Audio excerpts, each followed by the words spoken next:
북한은 어제 미사일 2발을 동해상으로 발사했습니다. 합참이 그렇게 밝혔죠. 한미 정보당국이 그렇게 결론을 내렸습니다. 북한이 중거리 미사일 고각 발사를 해서 500km 정도 올라갔고 그리고 약 500km 정도 가서 동해상에 떨어졌다. 이렇게 보도를 했습니다. 저는 북한에서 들어온 소식을 바탕으로 북한이 어제 발사한 미사일은 중거리 탄도미사일이 아니라 바로 종찰 위성을 탑재한 인공위성일 가능성이 상당히 크다는 말씀을 드렸습니다. 제가 이런 가능성을 그리고 그렇게 확신 있게 말씀드렸던 것은 바로 15일 날 제가 여러분들께 방송을 하고 북한에서 들어온 소식을 가지고 북한이 조만간 종찰 카메라를 탑재한 인공위성을 발사한다는 소식을 들었기 때문입니다. 그렇기 때문에 어제 미사일 2발을 발사했을 때 제가 여러분들께 생방송으로 직접 들어갔던 겁니다. 15일 날 북한에서 들어온 소식을 종합해서 녹화해서 여러분들께 알려드리려고 했던 북한의 종찰 위성 발사 임박이라는 방영부는 아직도 노란 딱지가 붙어 있습니다. 물론 합참이 보고가 저는 틀렸다고 생각하지 않습니다. 북한이 인공위성을 가장한 다陸間 탄도미사일이나 중단거리 미사일들을 계속 발사하고 고각 발사를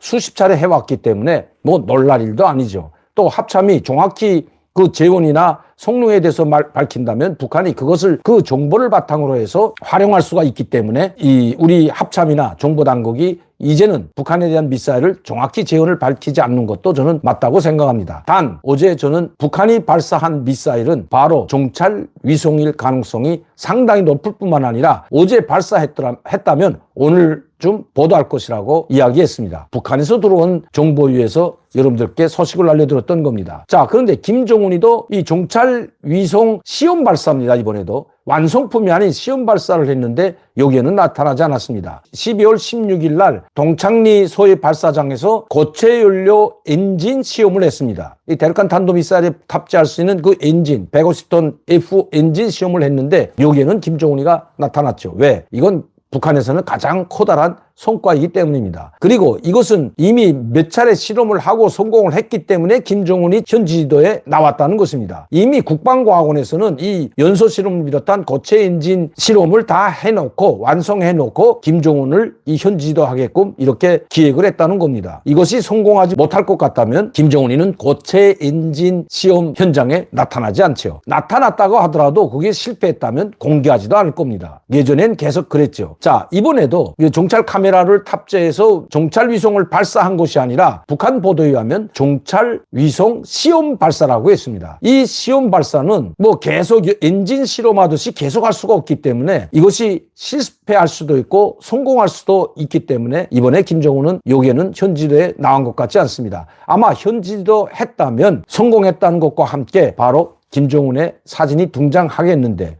또 현지도 하는 동영상이나 사진으로 북한이 보도를 하겠는데 하지 않았습니다. 왜 고체 연료 엔진 시험에는 참석하고 이것도 종찰 위성 발사 성공도 큰 획기적인 사변인데도 여기에는 참석하지 않았을까요? 거기에는 바로 김정은의 신상과 관련돼 있다고 저는 생각합니다. 자, 그 전에 이 사진들을 한번 보시죠. 김정은의 뒷모습이죠. 김정은이 11월 18일 날 다陸間 탄도미사일 화성포 17형 발사 현장에 나와서 지도하는 그 모습입니다. 자기 딸 김주혜도 데리고 나왔죠. 자, 옆에 김주혜가 보이죠? 자, 이 김주혜까지 손목을 잡고 직접 이 다陸間 화성포 17형 현장 발사장에까지 나왔습니다. 정말 괴물 미사일답게 아주 웅장하고 거대하죠. 그리고 16일 여기에 또다시 나타납니다. 아까 그 사진하고는 완전히 좀 다르죠. 얼굴 모습이 완전히 다릅니다. 뒷모습도 다르고요.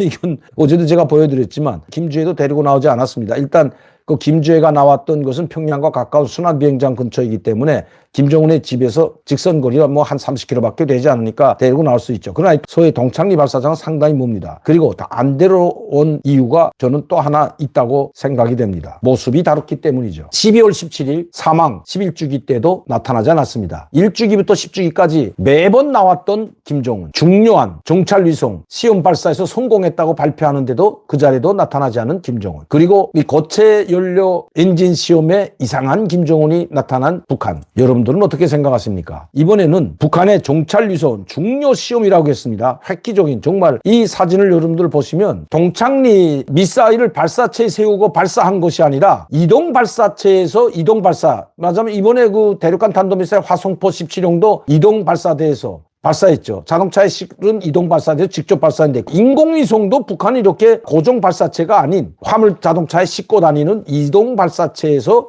발사했습니다. 그리고 성공했다고 나옵니다. 정찰 카메라에서 보내온 이 사진들을 실었는데 우리 전문가들이 볼 때는 뭐 조잡하고 조악하다고 합니다. 저는 이게 조잡하고 조악하다고 보기 전에 북한이 이제도 정찰 위성까지 띄울 수 있는 그 궤도에 올려놓을 수 있는 그런 능력까지 가졌다던 데 대해서 우리가 경계해야 된다는 것입니다. 그들을 폄훼하고 깎아내릴 것이 아니라 오히려 더 위험스럽게 봐야 된다는 겁니다. 정찰 위성 성공에까지 한 발 성큼 당하선 북한. 정밀하게 찍는 사진 촬영지를 만드는 것은 저는 시간 문제라고 생각합니다. 괴물 화성포 17형까지 만든 북한입니다. 그것도 정확히 고도 6,000km까지 올라갈 수 있는 그 미사일을 만든 북한. 이런 정찰위성에 탑재하는 카메라 하나 만드는 것쯤은 북한 지금 이 능력으로 봐서는 그렇게 어려운 일이 아닐 것으로 보입니다. 이제 북한이 이런 것을 보여주는 것도 전략적 의도가 내포될 수 있기 때문에 북한을 깎아내리는 것보다는 우리가 더 위험스럽게 봐야 된다는 것입니다. 왜냐하면 이미 북한은 모든 것을 완성했습니다. 국초음속 미사일, 그리고 신형 순항 미사일, 이제는 대륙간 탄도 미사일도 여러 차례 발사해서 벌써 미국 본토를 전역을 타격할 수 있는 그런 미사일까지 모두 성공시켰고 국제사회에 공개했다는 것, 이거 그렇게 쉽게 생각할 것만은 아니라는 것입니다. 여기에 정찰위성까지 확보하게 된다면 어떻게 되겠습니까? 김정은이 계획한 대로 북한은 미국 본토를 타격할 수 있는 대륙간 탄도미사일과 그리고 국초음속 미사일, 대한민국과 일본을 초토화시킬 수 있는 중단거리 미사일은 수도 없이 많다는 것 결코 관과해서는 안 된다는 겁니다. 거기에 전술 핵무기까지 완성하고 정찰위성까지 갖추게 된다면 완벽하게 김정은이 구상했던 대로 핵무력 완성 국가로 된다는 것입니다. 이제 북한을 통제할 수 있는 능력은 한계에 달한 것 같습니다.